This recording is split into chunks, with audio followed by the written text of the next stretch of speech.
Hey there, everyone. It is Monday, October 24th. I am exhausted. I am so worn out. I don't know if Friday was a big part of this because I was out. I'm on the board of Coast to Coast and Legal Aid and yada, yada, yada. You guys heard this before. And I spent a long day going over to Naples and then back. That and we have a Friday night get together at Lito Lindo's. So I couldn't do a couple of things I was planning on doing on Saturday.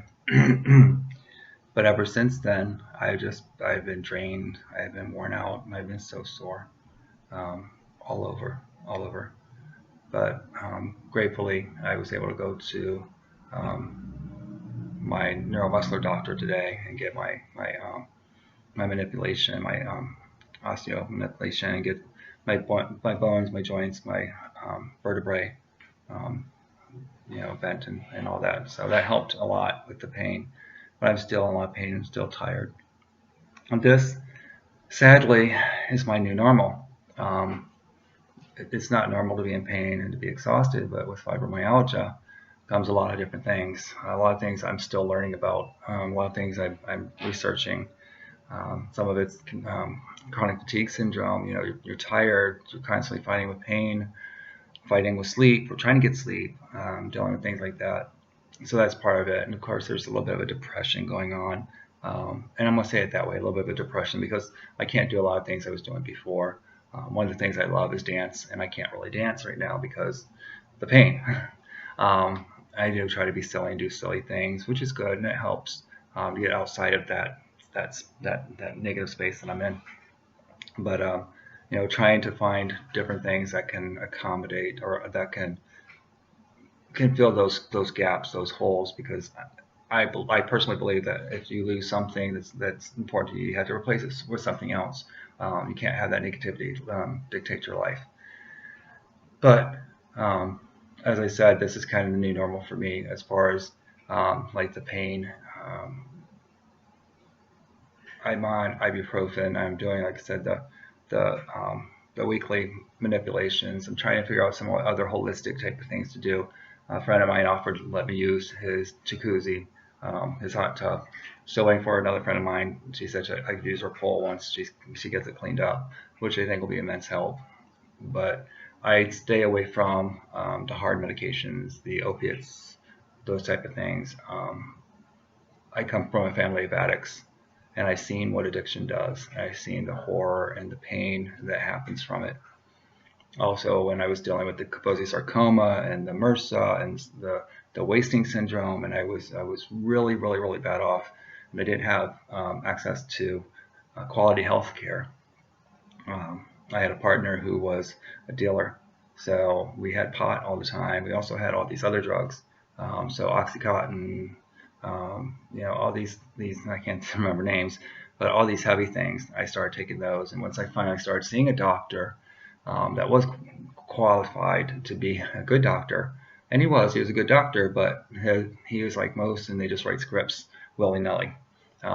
Just because the doctor I heard, can you write something? And he did. I think his in his mind he was helping because he's keeping you out of pain, but what he was doing for me was helping me um, get drugs, over the counter addictive drugs, and I started becoming addicted. And it would get to where I was on OxyContin and I was on something else, and eventually I was on fentanyl. And for those that know fentanyl is not not something to play with. And I was on fentanyl patch, and it wasn't doing anything for me. And I was taking fentanyl and other drugs at the same time. Finally, I got to a point where I realized something was wrong, something was happening. I took the medication back to him and said, "Stop doing it." So I don't want to put myself in that position again. That's not a good position to be in. Um, Neither is being in pain and being uncomfortable. I'm not going to do anything radical, so don't think that. That's not who I am. I am working on other ways of dealing with this. I connected with a couple of guys that I know about doing a group. Kind of right now, it's just a private group of individuals that are long-term survivors with HIV, because we all have issues that we didn't expect to have, like fibromyalgia and the osteoarthritis. So we're all dealing with something. So it gives us a chance to talk with someone else, maybe be that support system for each other, or kind of be there just to listen and hear each other out. I also am talking with an agency about bringing my old group Bolt back. Bolt was a big part of my life. I spent 5 years organizing this group. Bolt, by the way, is bringing our lives together. It was designed for HIV positive individuals that didn't want to or could not go to the bars to meet people or to socialize. And so I created a safe space for those individuals. But it ended up being more than that. It wasn't just for people who are positive, it was for anyone who wanted to participate, with understanding it was for people who are positive. And it was a great opportunity for people to socialize and find the support on their own terms. Again, also was a great opportunity for me to get agencies and organizations to come and talk about their services and programs and to help some people that really desperately needed them.